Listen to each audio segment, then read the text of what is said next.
Good evening and welcome to your May 17th edition of the RO Sports Show. As always, brought to you by First Health Orthopedics. I am your host, Matt Harrelson, and of course to my right, Jeremy McKenzie, and on the other end, Russell Parker, our regulars. So, guys, we've been talking about it for what feels like the better part of the year, but we're still in the middle of the NBA playoffs, except now we're down to only 4 teams, 2 in the East, 2 in the West.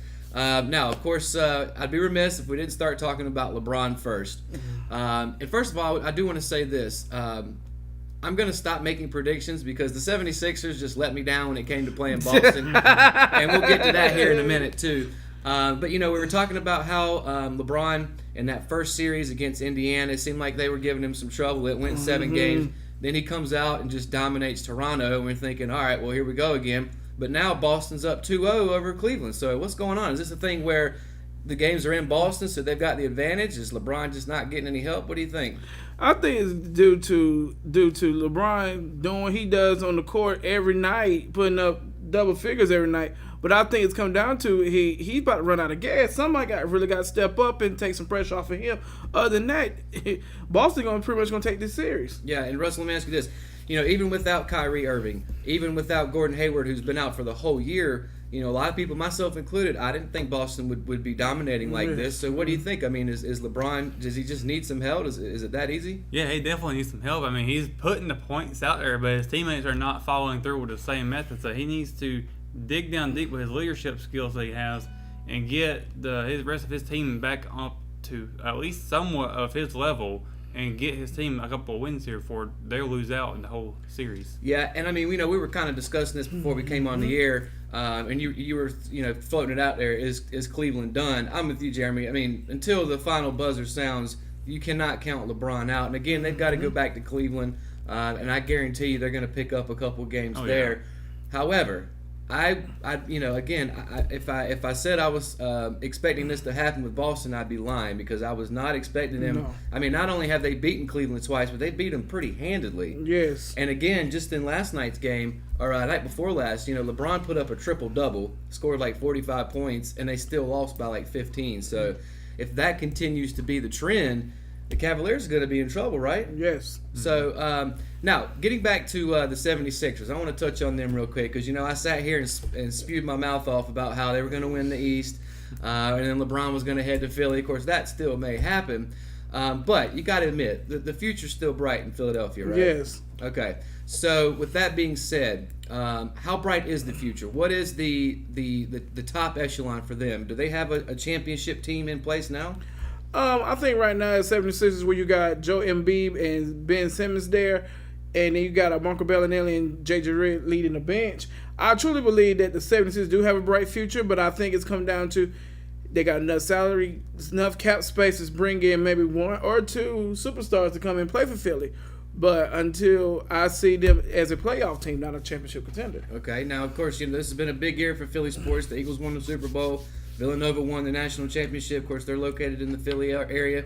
What do you think, Russell? What's the ceiling for the Sixers? Well, I think that they can use that other sports momentum to help build up on their own, but it's going to come down to who they can get on their side with the coaching staff to build up that team even better. I think they got a great chance to win something huge, maybe a conference title. I'm not sure about the whole title picture there, but I think they got something strong going on for them. Now, since my Eastern Conference pick is out, you guys both had Cleveland coming out of the East and facing Golden State. We're going to get to the Western side here in just a minute. But with Cleveland down 2-0, you guys still picking the Cavs? As of right now, push come to shove, I still believe in LeBron James. Still believe in the hype. I truly believe this is the GOAT going to do what he going to do. All right, what do you think? Dance with the girl that brought you? I still got to continue this go with James here, I think. The Cavs will figure out something when they go back to Cleveland, and they'll get it done.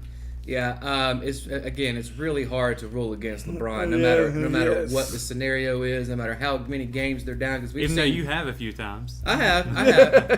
But I mean, at the same time, we talk about Tom Brady in football. At some point, these guys have to relinquish control of their respective sports. I mean, question is when. Exactly. There you go. LeBron's 33. We've talked about this before. That's not old by any means, but in basketball, you're starting to get up there. He's got a lot of mileage on his legs. Think about how many deep playoff runs his teams have made. But, and as long as he's in the East and he's on Cleveland's team, even being down 2-0, I wouldn't surprise me one bit if they're able to come back. Of course, they are going to have to steal at least one or two out of Boston again if it comes down to that. So, we'll have to wait and see because it seems like, and correct me if you guys think otherwise, but it kind of feels like since Kyrie's been gone, Boston's gotten better. I mean, is that even possible? Yeah, even when you bring in Kyrie Irving and Gordon Hayward free agency this year, and Tatum. Who knew Tatum will put up 20 points a night? Who know this kid? And he's kind of had to be one of the guys to fill that void. Yeah. He and Terry Rozier, actually two ACC boys. Of course, Tatum went to Duke. Rozier was a Louisville Cardinal. But, again, I don't know that many people were expecting Boston to represent like this. No. Especially what looks like going to be taking Cleveland to at least 7 games, or at least I know that's what we're hoping for as basketball fans, because when it comes to playoff times, you want to see those 7-game series. Yeah, well, I already predicted that Cleveland and Boston was going to go 7 games anyhow. Yeah. And with guys who are just now stepping up into that position who've never been there, they want to make an impression. And they're going to play better than they ever have. So I can see why Boston is getting better. Yeah, and they have kind of a team, more of a team mentality now. Yeah. They don't have that isolation player like a LeBron, like a KD or whoever it may be. So they're playing more team basketball. Yeah. And that's one thing that their head coach, Brad Stevens, who, by the way, didn't get a single Coach of the Year vote. And I don't know what's up with that. No. He's a great coach. But that's exactly what he preaches. He's kind of like Greg Popovich Jr., if you will. He preaches fundamentals, pass the basketball, get rebounds, and make shoot solid shots, and of course make the shots from the charity stripe. Now, looking at the Western Conference, everybody was predicting it was probably going to be Golden State and Houston. That's exactly what we've ended up with. Now, you guys both took Golden State. You're going to stick with that? Oh yeah. Okay. See, I took Houston. So, once again, I'm not going to back down. I'm going to stick with Houston. I think that this will be another series that more than likely will go to 7. Of course, we'll have to wait and see because, the further we get in the playoffs, the longer they get drawn out, it feels like. But, again, great basketball to look forward to over the next couple of weeks. And then, of course, the NBA Finals, which will start taking place, the beginning of June, somewhere in there? First, second week in June. Yeah, and, of course, we'll get to all that when that time comes. Now, continuing talk about the NBA, the draft lottery was Tuesday night. And for those of you that aren't familiar with this, it's completely different than the NFL draft because, in the NFL, whoever's in last place gets the first pick, more than likely, unless there was some kind of trade made beforehand. Whereas in the NBA, it's all up to the ping pong balls, and it's all up to odds, and it's really weird and it's different. I'm not exactly sure why they do that. But with that being said, the Phoenix Suns ended up getting the number 1 overall pick, and then followed by the Sacramento Kings and the Atlanta Hawks. So that's going to be your 1, 2, and 3. Now, one thing we were talking about before we came on, Jeremy, was who we think they might take with that first pick. So what was the name you were floating out there? I was the center from Arizona, because the reason being is Devin Booker, who is a rising star in the NBA, had done well carrying the team on his shoulder despite the record. I truly believe if he gets somebody to come in and who can contribute right away, I think Phoenix could be a team can be on the rise and back on the rise in the next few years. They very well could. Now, they actually had the best odds because they only won like 21 games last year. That guy's name's DeAndre Ayton, who is, I think he's like 7 foot. This guy's a beast. Yes. And he plays right down the road at the University of Arizona, so that would be a good fit. The next guy that I keep hearing in line is this kid from Real Madrid, which is over in Spain. His name's Luka Doncic. And, we've been seeing a lot more of these European guys coming over to the NBA in the last 10, 15 years. This seems like this could be another one of those guys. He's only 19, though, which is awfully young for someone that you want to potentially take over your franchise. But I think either one of these guys paired up with Booker. Remember, they got Josh Jackson last year from Kansas Jayhawks. So hopefully they can build something. Of course, in the West, you still always got to deal with Golden State and Houston. So yeah, your top dogs. Now, let me just read through here the rest of the list. Memphis is going to have the 4 pick. The Dallas Mavericks come in at 5. Orlando Magic at 6. Chicago Bulls at 7. The Cavaliers have the 8th overall pick this year, so it'll be interesting to see what they do with that. The Knicks have 9. The 76ers have 10. The Hornets coming in at number 11, and I want to ask you guys about that here in just a second. The Clippers somehow got picks number 12 and 13, and the Denver Nuggets finishing up with 14. So the Hornets ended up with the 11th pick, and I've been complaining about this forever because this is what happens when your team's not good enough to make the playoffs, but you're not tanking enough to get a top pick. So that's why we always keep running into these mid-level picks. I mean, at what point do the Hornets need to either tank or try to put something together? What do you think? If I had to do a mock draft for Charlotte Hornets, do a mock draft for this NBA draft coming, I would say Charlotte will pick up Marvin Bagley from Duke. Yeah, the only problem with that is I'm not sure Bagley's going to be there at 11. Yeah. You know what? I hate Duke, but if he's there when we pick, I say go for it because I've seen enough of him. Because the reason why I say that because you got Kemba Walker and you got Dwight Howard there, and I think you can start from scratch. You can kind of cut Nicholas Batum contract. You can cut Michael Gilchrist or trade him away, get something out of nothing for cash. Or probably a second round pick for whatever. But I think this is where you need to build for your future. Yeah, what do you think, Russell? I mean, as long as they keep idling in this, these double digit lottery picks, they're never really, every once in a while you're going to hit on somebody, but at some point you either want to start making the playoffs consistently or try to tank and get you one of these one or two guys, right? Well, this is the thing I don't like about this is the fact that they kind of, it's like a chance draw here of how they get it, and it should be something simple and similar to what the NFL does, where the worst team of that season gets number 1 pick. Mm-hmm. And with someone like the Hornets, they should be way higher than this. But this is the reason why these good teams can stay good and these bad teams can stay bad, because they're not able to get what they really, I think they should have the opportunity to try and get the better players first. Yeah, and as I said off the top of the show, I'm not really sure. I'm sure there's an explanation, and if we looked it up, we could probably find it. But I'm not really sure why they started to do it this way and why they've continued to do it, because you would think the simple thing would be whoever had the worst record gets the number 1 pick and work backwards. Because you remember, it been a few years ago when the Charlotte Hornets, they had won 17, 18 games. Yeah. And everybody was kind of more or less thinking, okay, Charlotte going to get the number 1 pick overall. But it seemed like they got robbed and went to Utah with the Phoenix that year, and that kind of done me like, what the world? And we've seen that happen several times, where the team that should have the best odds not only doesn't get the number 1 pick, but they get dropped to like the 3rd or 4th pick sometimes. However, like I said, Phoenix had the best odds this year. This is the 4th year in a row where it's happened. So I don't know if that's evening out or that just means next year it's going to go crazy just because it's based on the odds. I don't understand why the Cavaliers are going ahead of the Hornets. That is based off of a trade they made with Brooklyn with the Nets. And it's actually a pick that they've been hanging on to as kind of collateral in case they need to use it to trade for someone to maybe entice LeBron to stick around or something like that. Because even though during the it's like the NFL draft, but see the NBA draft during that time, you'll see a lot of players be moved around during the draft for cash considerations or trade different picks. Yeah, to try to offset contracts and that sort of thing. Yes. And I'm with you. I know we've said it several times on here, but I think Nicholas Batum is a contract that they need to figure out how to get it off the books, even if it's bringing back somebody just to, like we said, just to offset that contract. However, the new coach that we've got from San Antonio. Spurs. Batum, I feel like if he could stay healthy, maybe this guy can put a system in place that will be more towards Batum's liking because he is a European player. This guy seems like he has a European style of coaching. But again, it's Kemba's team, so everything's going to go through him. But again, with the 11th spot here, we'll have to wait and see who they're going to get. If Bagley's there, I say take him. Yeah. I don't think he's going to be, but we'll have to wait and see as far as that. Now, one last thing from the NBA, and I wanted to ask you guys this, and I mentioned it before we came on. Obviously there's 4 teams left in the playoffs. Kyrie and Gordon Hayward are both hurt for the Boston Celtics, so we're going to leave them out of the discussion. But with the 3 teams left, who has the best duo? Golden State with KD and Steph Curry, James Harden and CP3 with Houston, or Kevin Love and LeBron in Cleveland?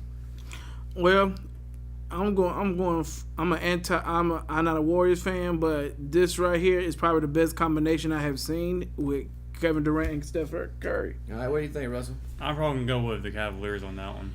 Yeah. Just because the fact is James is right, because I read off those 6 names, Kevin Love's obviously the weakest link. but he's got the best player with him too. Yeah. So I think that kind of evens that out a little bit. And let's not forget, James Harden's probably going to win the MVP this year. So he's hanging out there. CP3, I mean, that's 2 Hall of Famers. Matter of fact, you're probably talking about 6 Hall of Famers right here, at least. So Who? I hope Kevin Love ain't gonna be no Hall of Famer. you don't think so? He's got enough rings. He's got the numbers, I think, before it's all said and done. And you got to think he goes back all the way to Minnesota, and Yeah, he predominate. Yeah. Yeah, 2010 tonight. yeah, he was the main guy up there for a long time. Yeah. That's what I said. I mean, Kevin Love's obviously the 6th out of 6 people here, I Yeah. would think, and I don't think many people would argue with that. But I agree. I mean, it's kind of hard to argue against KD and Steph right now, only because Kevin Love is that weakest link. Because even Seth, because I have seen in the in the playoff games where Seth Curry has been down, Right. Kevin Durant just stepped it up Don't and seem to matter. it don't matter Yeah. and make it and it's make the whole team better than his. Yeah, and I feel like one of the reasons why the Cavs are down right now is because guys like Kevin Love, like J.R. Smith, like Kyle Korver, they're just not doing anything. No. It's LeBron or it's bust. And I'm going to ask you one more quick thing, Russell. I think I mentioned this before, but if you're Boston, don't you just continue to just like triple team LeBron because it's basically him or bust? It can definitely work. Yeah. If you got one good guy, just focus as much as you can on that one guy, get him out of the way, and you got a free court. Yeah, because and I'm going to compare it to NFL, Jeremy. If you've got a team you're playing against and their quarterback's not very good, then you take away their running back and you make the quarterback beat you, or vice versa. Yes. And I think it's the same thing when you're playing LeBron. He's obviously the best player on the team. He's probably 99 times out of 100 he's the best player on the court. Period. Yes. You just have to shut him down, right? And who else is going to beat you? A bunch of average guys can beat the best guy with a few. I wouldn't say bad guys, but not the greatest guys. No, and it's to the point where I don't know if you guys watched Saturday Night Live, but it was either this past week or the week before last. They did a parody about the other Cleveland Cavaliers because nobody seems to know anybody on the Cavs except LeBron. So, but again, we're going to keep moving in further into the playoffs. I'm not sure. I seriously doubt that the Western and Eastern Conference Finals will be over by the time we come back next week. But again, we'll have to wait and see. And I guarantee we're going to continue coverage as far as the NBA playoffs. And then the draft itself, what we say is going to be like June 21st, something like that. So, of course, we'll have continuing coverage on that as well. Now, when we come back from the break, something that is pretty big news right now, it was either earlier this week or late last week, a Supreme Court decided that it was unconstitutional for people to not be able to bet on sports. So me personally, I make a lot of predictions on here. I'm not putting money on it, but hopefully soon we'll be able to make that decision. So we're going to have a discussion about that and plenty more when we come back from the RO Sports Show. Rockingham Farm Supply in downtown Rockingham, at the corner of 220 and Green Street's a great place to stop by and have some fellowship and fun. Pick up your dog food, seed, even chicks for your farm, a little bit of everything, and a great selection of zero-turn lawnmowers and other lawn care products. Stop by and visit the local family-friendly atmosphere at Rockingham Farm Supply. Again, that's Rockingham Farm Supply, corner of 220 and Green Street in downtown Rockingham.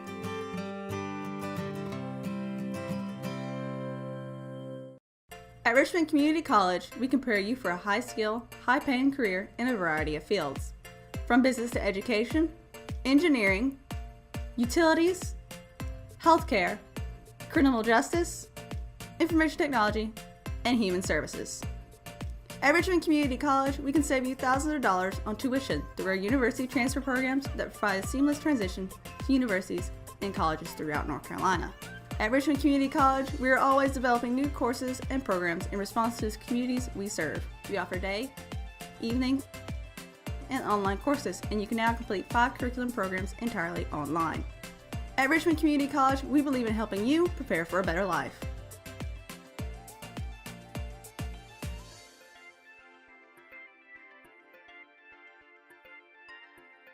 Richmond Community College. Local college, big impact.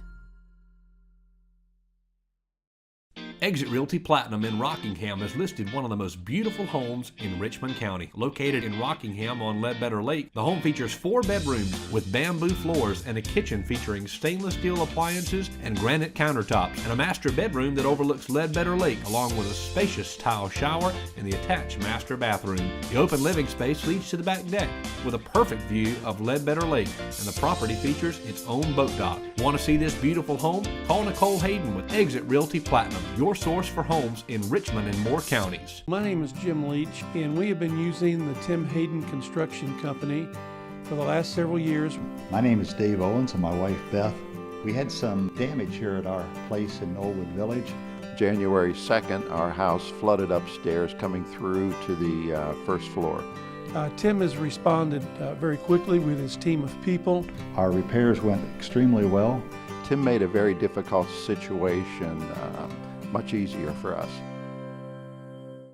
And welcome back to the RO Sports Show, brought to you by First Health Orthopedics. And it's time to start talking some gambling, guys. Now, I don't know about y'all, but I've been known to do the fantasy football thing, maybe with some people in a pool at work, and we all throw $20 in or whatever. Technically, that's illegal, but perhaps not much longer, because the Supreme Court on Monday struck down the Professional and Amateur Sports Protection Act, which was a 1992 federal ban on legal sports betting in the United States. So, long story short, you will now be able to bet on sports, which, like I was just saying, a lot of people, you mentioned NASCAR pools, people do golf pools for PGA events. So it's not like this kind of stuff hasn't been going on. The difference here is now the states and the federal government's going to get their cut of it, which is what all this has been about, I'm assuming. Now, me personally, I am of the thinking that if you want to gamble your money, that's your choice. As long as it doesn't affect me and my well-being, you do what you want to do. And if you guys feel differently, feel free to let me know, but that's just my personal opinion. But we were talking about how this is really going to change the landscape of sports in general, and I've got a few topics that I want to talk about. But just to jump off the bat, what's your opinion about this? I think it's a good idea for the states to make more money on. I'm sure they're trying to find ways of doing that. Personally, like you said, if it's not hurting me, I have no problem with it. So people can do what they want with their money, in my opinion. So. Yeah, what do you think, Jeremy? I think I'm kind of in agreement with what you said, Matt, because at the end of the day, you make your hard-earned money and you can do what you want to do and take chances on winning. Because at the end of the day, we all, men has a higher percentage of gamble in any kind of sport. Yeah. And take chances on it, because like somebody always told me, you'll never know what you can do unless you try. Yeah, and when it comes to gambling, you have to be careful about it, because obviously it can become an addiction sort of thing if you're not careful. Of course, you can say that about a lot of different things. However, like just me personally, not to get off on too much of a tangent here, but the poker machines they used to have in convenience stores. Mm-hmm. Well, the states decided they weren't going to be able to have those anymore because they weren't getting their cut from it, so now they're illegal. And I was like, that's so stupid. Just if people want to walk in there and sit on a machine for 6 hours, let them do it. That's not, it's not hurting you. And I think the same can be said for this. Mm-hmm. And a couple of things that really caught my eye. Mark Cuban, who is the owner of the Dallas Mavericks, said that the value of sports franchises doubled instantly with this happening. Does that make sense? I mean, it does. More eyes on them. Yeah, absolutely. And, that may seem a little hyperbolic, but at the same time, the next set of TV contracts are really going to tell the tale as to how much this is affected.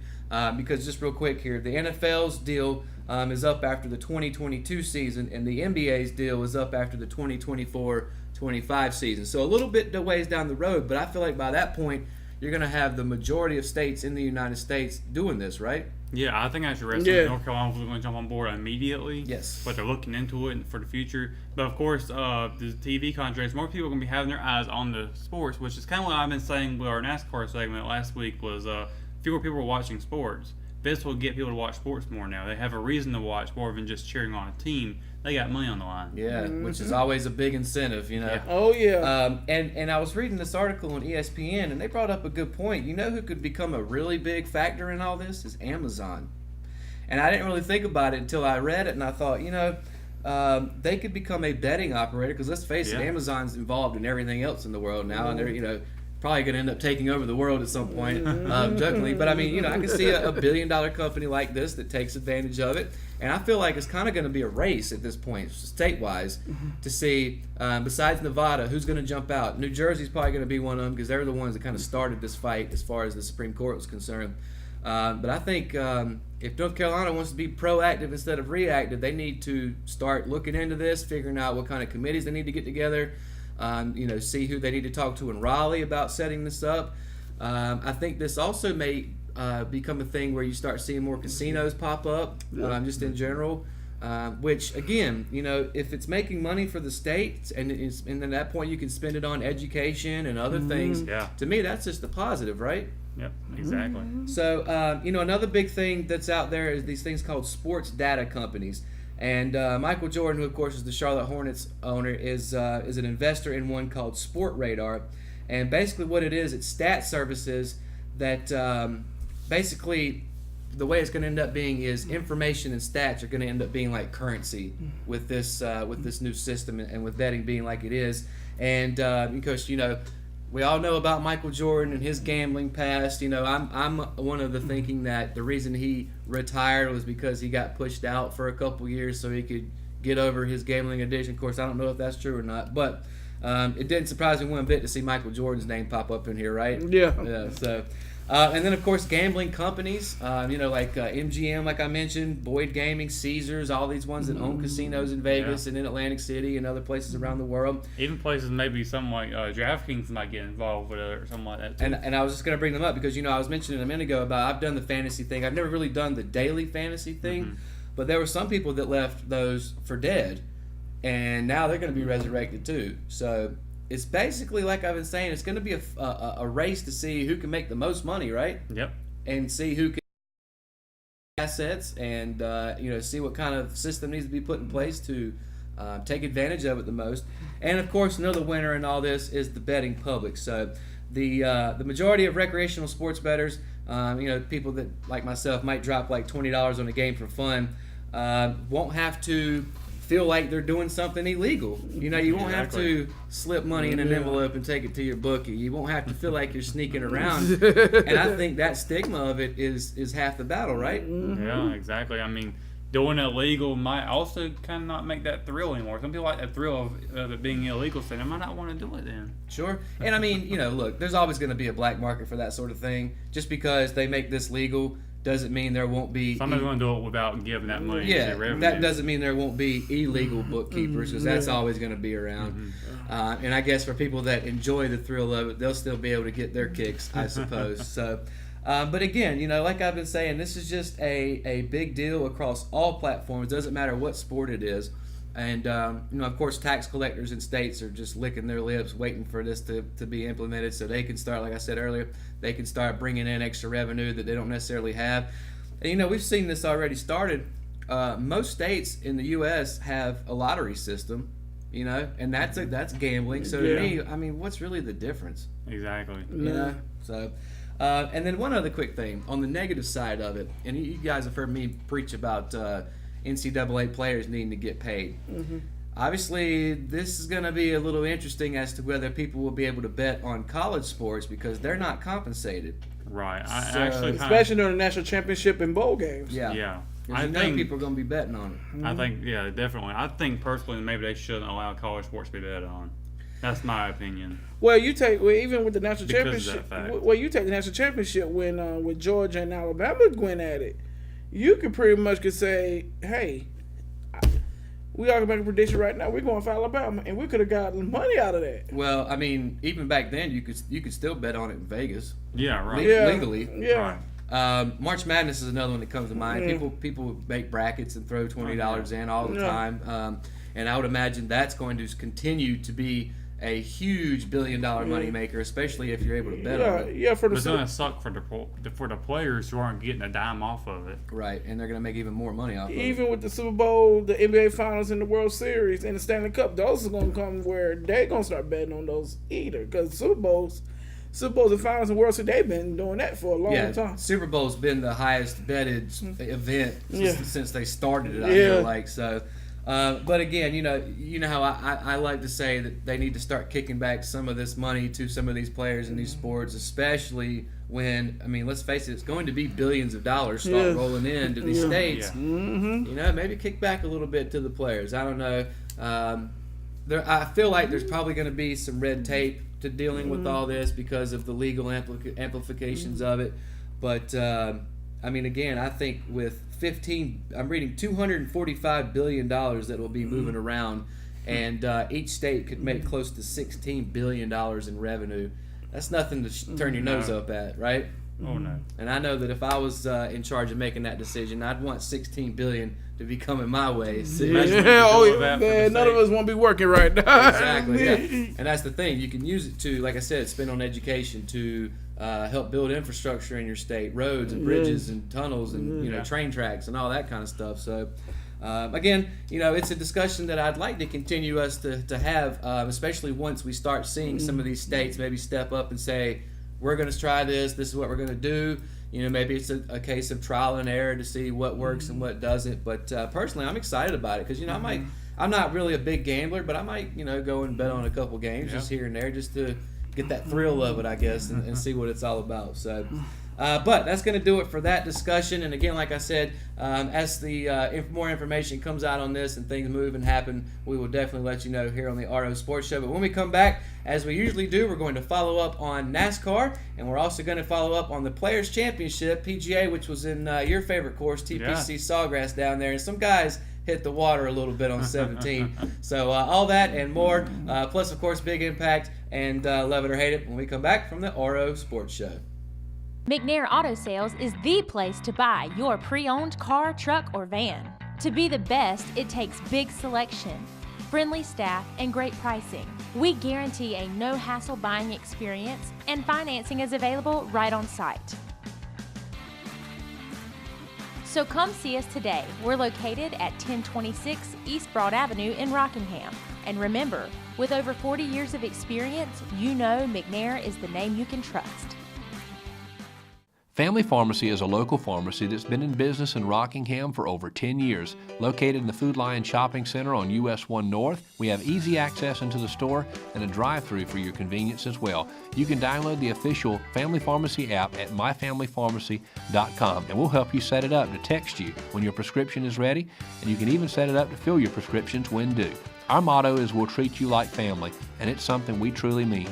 We take the same care in filling your prescription that we would take for our own family. Family Pharmacy, we'll treat you like family. Willow Tree Antiques and Gifts is all about rustic home decor and gifts. You will always find a variety of unique antiques, vintage, and new items in our shop.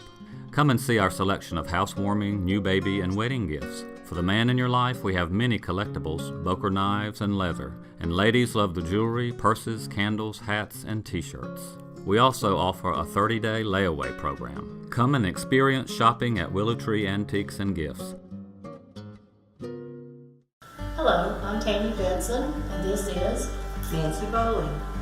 And we're here to tell you about the wonderful service at hospice and what they have to bring, from the nursing services to the medical director to in-home aides to a chaplain to bereavement to everything you can imagine. They were there to take care of it. I cannot think of how the experience with hospice could have been any better professionally, spiritually.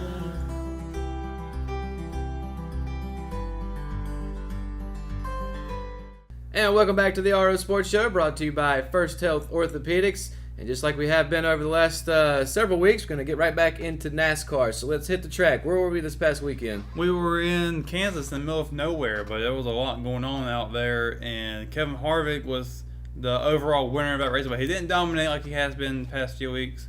He actually passed on the last few laps of the race. Martin Truex Jr. came up, tried to stab out a win there, but he could not hold off Harvick. Harvick just came on. He had... I don't know if he turned on some afterburners and took off with it or not. He hit the NOS. Yeah, he was gone with it. And you said that it wasn't a dominating win, but a win's a win, right? Exactly. I mean, it helps out any way it can with points. and of course the playoff points later on this season. Right, and I want to get a recap of the standings here in just a minute, but talk about just how much Kevin Harvick seems like he's just dominating this year, right? Yeah, he's just, I think this is his fifth win now. He's won 3 in a row. Earlier this season, he won 2 in a row now. And now he's about to hit a third one, possibly, because, of course, we're going to next week's another great track of his. He's really killing it on these 1.5 mile tracks. Yeah, and, of course, this shouldn't come as a surprise to anyone, right? I mean, Kevin Harvick's kind of one of the top guys in the sport, right? Yeah, right now he's kind of the veteran of the sport, because I think he might be the oldest driver right now other than Matt Kenseth being out there. Okay. Of course, Matt Kenseth returned back to this track. He didn't do too well in the race. I don't think he even managed a top 20, but it was his first race since back in November at the end of the season. So he's trying to get a feel for things again. Maybe we'll see him back in top contention later on, but as of right now, he wasn't doing too good. And mentioning that, how much adjustment period does it take to get used to getting back on there and going 220 miles an hour? Well, if you're not doing races outside of NASCAR, some drivers who, when they were to take time off, they're doing something about racing. Tony Stewart still races, but he's just not racing in NASCAR, Right. for example. Jeff Gordon, I think I think it was Junior who ran.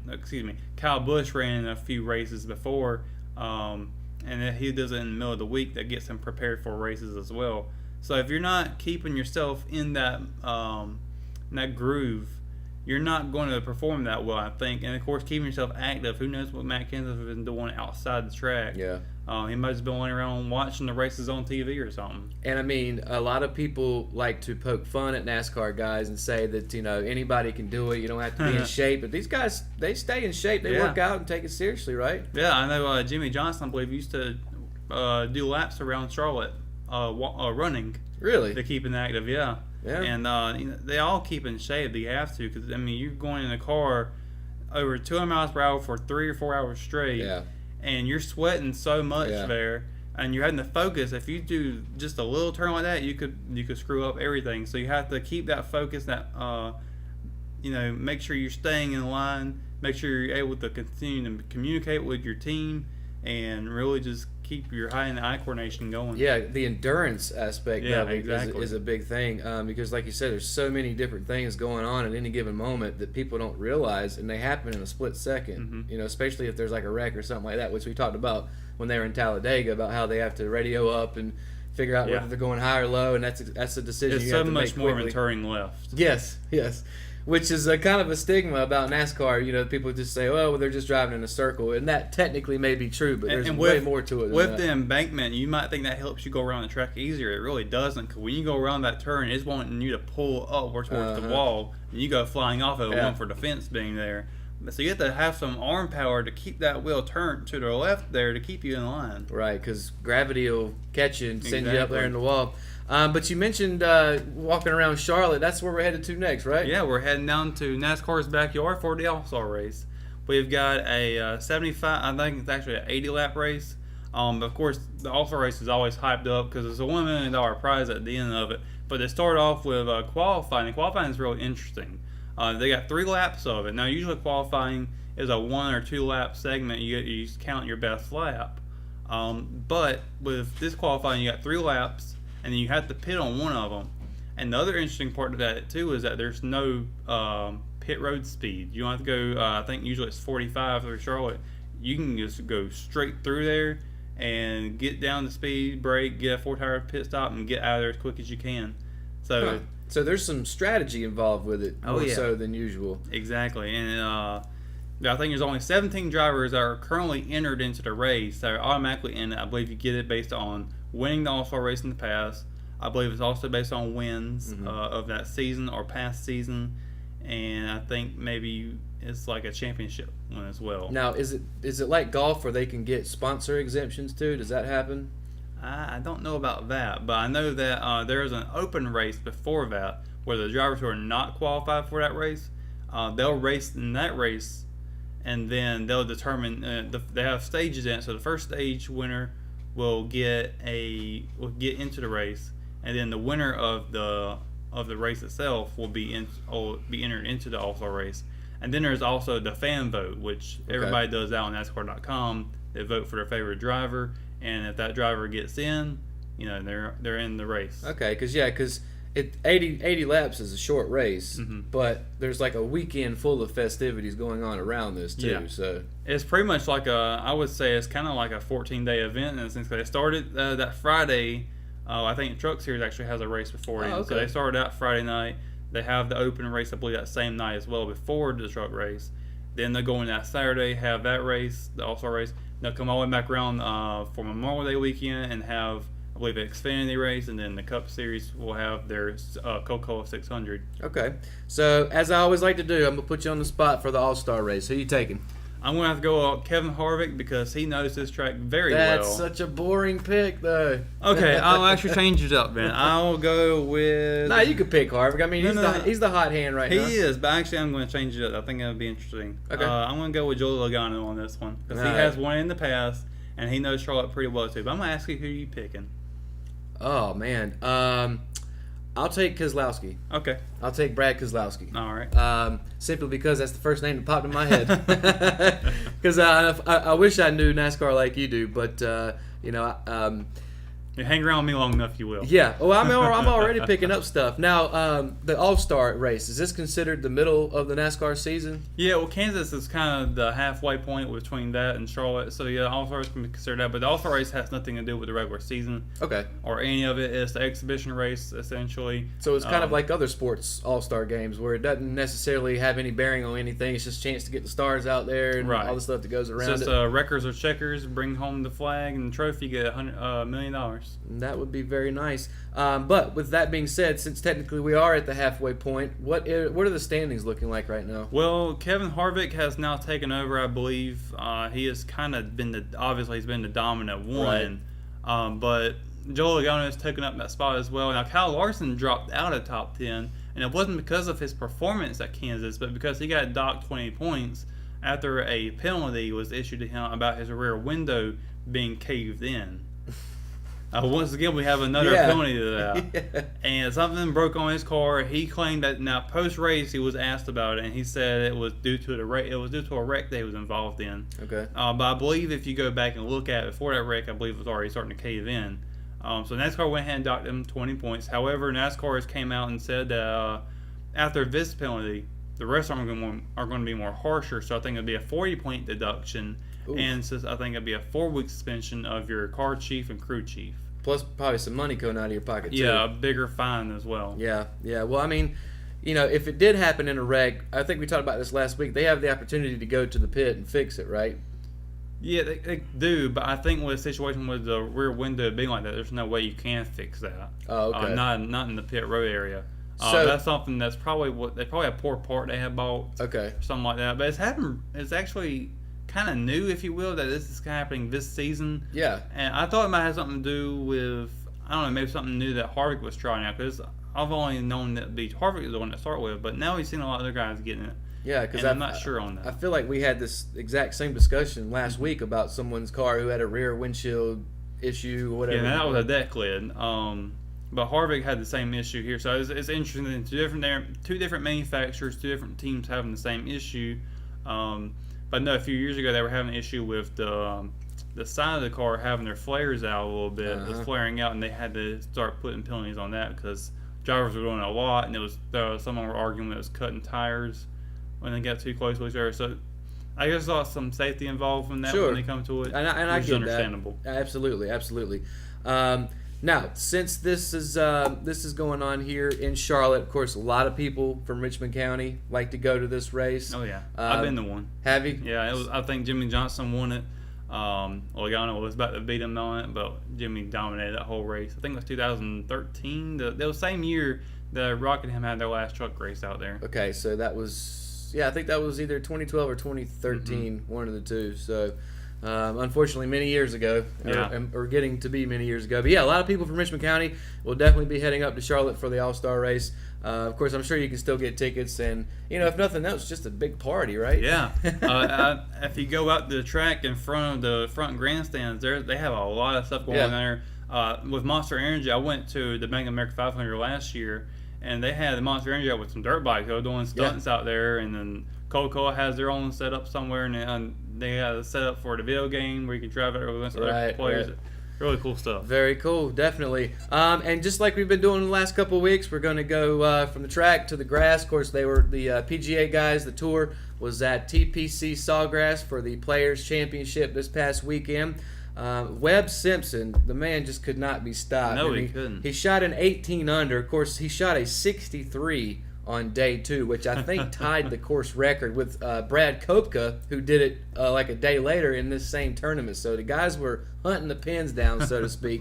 Matter of fact, Webb shot so well the first 3 days that he shot a 73 One over on day 4 and still won by like 4 strokes. So, of course, Tiger Woods. We'll talk about him for just a minute. Man, He had a great spectacular round. I think it was the second round. It was day 3. He shot a 65.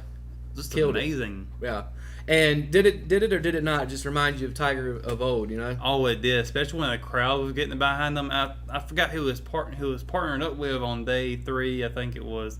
But he was like not being on concentrate because everybody in the background was like moving around so they can get to the next hole to see Tiger do that. And it was a lot of fun watching. Yeah, and of course, anytime Tiger's playing, it's good for golf, but especially when Tiger's winning and playing like this, it's even better because obviously... 11th at the end of the tournament. Yeah, shot 11 under. Jordan Spieth, another one of the big guys, he ended up shooting 6 under. I'm sure he was probably hoping to shoot a little bit better than that. Yeah, of course, he got paired up with Tiger on the last day.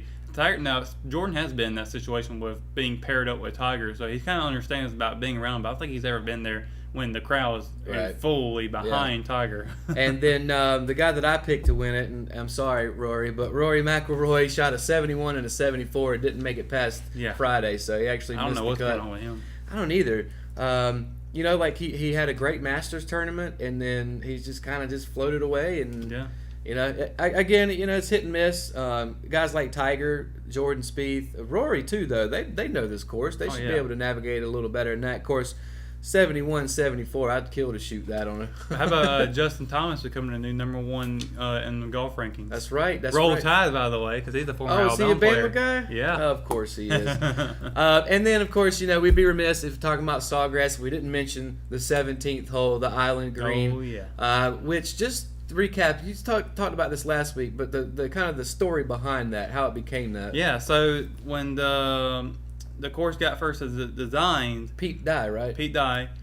He designed only 17 holes right when he got finished. He wasn't sure where to put that 17th hole at between 16 and 18. But his wife, Alice, decided one night when they were in the bedroom, like, let's just put it in the middle of the lake. Yeah. He didn't think it was going to work. Yeah. But, you know, Alice was right. And the rest is history. And, you know, you and I have had this discussion about, is that the most famous single hole? I can't think of another hole out there off the top of my head that can be compared to that one. Other than maybe Scottsdale. TPC Scottsdale number 13, I think it is, or 16. Well, see, me personally, I go to Pinehurst number 2, the 5th hole. But that's also because, I used to caddy on it, so I used to see it every day. I've seen a video of you doing some of that. Yeah, and then, of course, I worked for Pinehurst after that, too, so I was a lot more familiar with that. But just like the aesthetics of it, 17 at Sawgrass probably has to be the most iconic. I've actually heard, I think it was on day 3, it was, Pinehurst actually got mentioned by the commentary about how hilly their greens are. Yeah. Oh, yeah, absolutely. Yeah. And I think when I caddied, I would just compare it to taking a cereal bowl and turning it upside down and then sticking a pin in the middle of it, and that's Pinehurst's greens. So, but yeah, and I think we'll have to wait a few more years before the U.S. Open comes to Pinehurst. But that's going to be the next big tournament for the PGA. Of course, there's a couple here in between, but Shinnecock Hills up in the Hamptons is going to be the U.S. Open this year in just about a month. So I think just over a month from now, they'll be heading up to New York. So that's going to do it for NASCAR and PGA. And when we come back, we're going to finish up the show like we always do with our big impacts of the week presented by Richmond Community College and Love It or Hate It. And we've also got an exclusive interview with the Richmond Lady Raiders softball team head coach Wendy Wallace and Owen Bowers, the senior catcher. They had a big night the other night in the third round of the playoffs. Them down. Yeah, so we're going to get into all that when we come back from the RO Sports Show.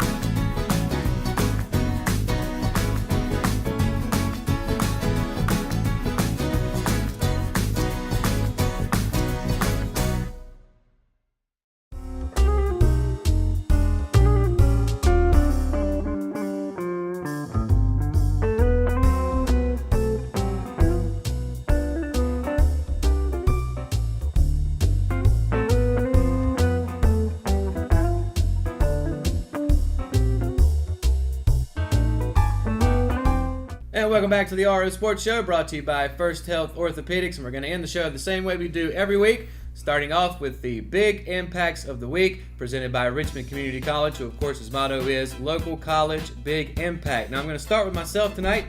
My big impact is some guys that made the All-SAC baseball team overall, talking about Drew Loving, Jonathan Lee, and Trey Watkins. So all guys pitchers for them. Drew Loving is also the starting shortstop.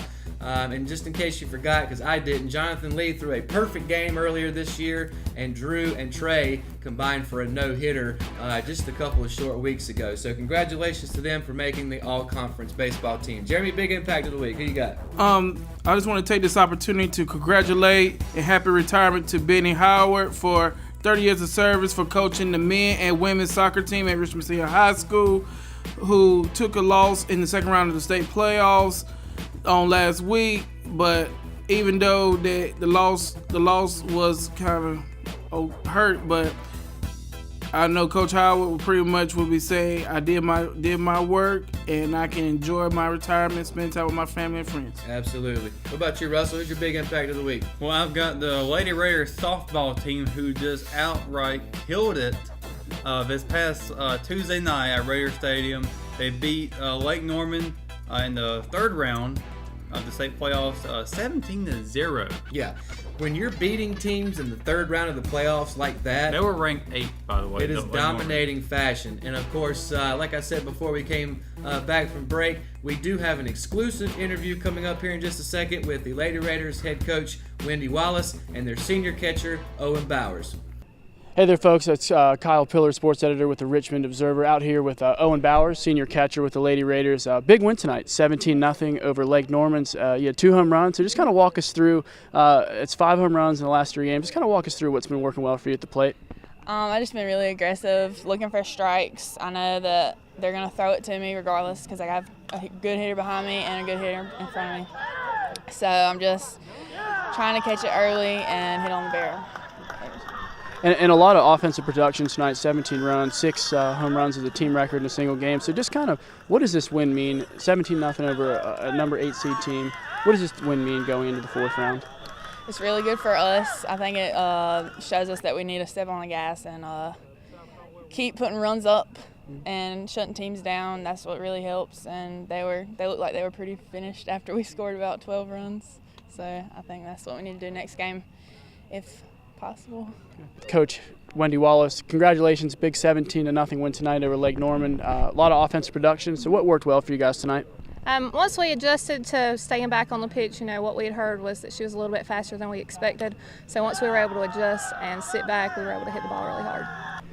A win like this in the 3rd round going on to the 4th round, what's it mean to get everybody in on the offensive production? That's huge. If we can hit 1 to 12, all 12 of our batters, or at least 1 to 9, that's good for us. The more offense that we can put up, the more runs we can score. That takes pressure off of our defense and off of our pitching.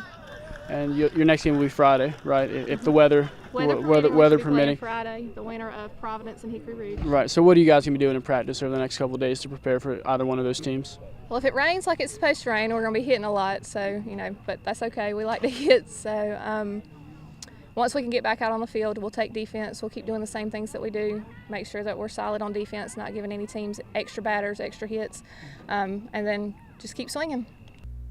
And, of course, we're also going to finish it up the same way we usually do with Love It or Hate It. But another little quick thing we've started doing is the RO Sports Show's Facebook page. And, of course, a sport that we usually don't talk a whole lot about is hockey. The Carolina Hurricanes finally got themselves a new coach in the form of Rod Brind'Amour, which, if you're a Hurricanes fan, you obviously know who this guy is. And the sports show poll for this week was Rod Brind'Amour captained the Carolina Hurricanes to Stanley Cup glory back in 2006. Can he pull off the same feat as the club's head coach? This one came down to 75% said yes, 25% said no. So I'm going to go with that 75%. I don't know if you guys voted in this or not, but what do you think, just real quick? You think he's going to be able to get him back to glory? Yes, sir, he will. What do you think? Yeah, I think so, too. I think so, too. And I think the familiarity with the organization is going to be a big key with that. And then, just like usual, we're going to end up with Love It or Hate It. And I want to start with a guy that's on my Washington Redskins team by the name of Josh Norman. And if you don't know, he's competing in Dancing with the Stars. It's the all-athlete version, but he compared doing Dancing with the Stars to playing in the Super Bowl. Love it or hate it. I love it. If you want to dance at the big dance, go right for it. This is one of them LOL ones I'm gonna say here, but I'm gonna say I love it too. Yeah, I'm gonna say hate it because come on, Josh, man. I know he got there as a Panther and they lost, but how can you compare Dancing with the Stars with playing in the Super Bowl? That's your job, man. Oh, we know you won the Dancing with the Stars around here. Yes, but some of us don't know how to dance. But that's completely different. Yeah. My other full-time job is not paying me millions of dollars to play football either. So, but I appreciate the shout out, by the way. Moving on, Ben Zobrist, who plays for the Chicago Cubs, has asked Major League Baseball for some leniency on a rule for his shoe color. Now, you've seen in other sports, in the NFL, NBA, the guys can kind of wear whatever they want to as far as their shoes. They're really bright and all that. Well, baseball's trying to do the same thing, but Ben Zobrist got in a little bit of trouble with MLB because his shoes were all black. They didn't have the percentage of the team colors on there that they're supposed to. So, nitpicky, what do you think? Love it or hate it? I'm kind of going to say hate it because if it's his money. If he's spent, he can do what he want to do with it. What do you think? I want to say love it. If you have a team uniform, you need to be uniformly together on that. I get that, but I'm going to say hate it, and I can't believe I'm saying that because usually I'm the old school baseball guy. But baseball is trying to attract younger fans, and I think things like this are how you get them to do that. Let the guys have a little bit of individuality. If their shoes, I mean, you know, it'd be one thing if his shoes, the Cubs are colors are pretty much like this, where it's red and blue. It'd be one thing if he walked out there with neon green shoes on, but they're all black. Like, I just personally don't see what the big deal is. But moving on, the Toronto Raptors finished first in the East this past year. Of course, we know they got swept by the Cavs. We talked about this last week with Dwayne Casey get fired. We all three said there's absolutely no way that's going to happen. So guess what? He got fired. Love it or hate it? I hate it because this is something. It's going to kick Toronto Raptors in the butt for the next couple of years because Coach Casey took him to a 60-win season and get swept by the Cavs, and just won Coach of the Year, and you gonna fire the man because of LeBron? Man, get out of here. Yeah, yeah, I'm gonna say hate it too. I mean, I think they lost somebody who's gonna be very solid and could build up that team, but it made him a huge mistake. Jeremy, you a little heated on that one, man. I agree though. I mean, what are you doing with this? I hate this because what do you think, you can go out and find somebody that's gonna win you that many games that's better than him? You know, this is kind of the landscape of the NBA. You have to deal with LeBron, but they won 60-something games this year. Came in first by quite a bit. And it was a young team. Yeah, and they still have that foundation to be able to build off of. So I'm with you guys. I think they might have made a mistake with this. Yeah, but because but even with Coach Casey, he won't be unemployed for long. No. He'll get picked up somewhere. Matter of fact, I kind of wish that they were going to do this. It would have happened before Charlotte picked up our coach, so maybe we could have had a chance to play Casey. But that's neither here nor there. Now, the Cleveland Browns last year didn't win a game, had a parade. We all make fun of it. Hugh Jackson, their head coach, said that if they didn't win another game, that you'd be able to see him in a lake. So he's jumping into Lake Erie for charity. So it's still a little cold up there towards Cleveland. This guy, he's trying to get everybody to join him and raise like $15,000. So it's for charity. But just the fact that he has to do this because they didn't win a game last year, love it or hate it. It's gotta go in between, but I'm gonna love it. You know, just for a fan base and try to get attendance up. Do what you gotta do. Right. Yeah, I'm gonna say love it as well. I'm gonna say love it too because it's for charity. At least they can laugh about it. Yeah. But he better start winning some games soon, or he's all these free agent acquisitions and then a good strong draft. You better win some. Yeah, exactly. Now, another quick baseball thing. The Cleveland Indians starting shortstop, his name is Francisco Lindor. I don't know if you guys have noticed, but when it comes to baseball helmets, a lot of guys lately are getting the ones that cover your entire chin in case you get hit by a baseball. Well, Lindor is a switch hitter. So when he came up to bat, he had the wrong helmet on and it was covering the wrong side of his face.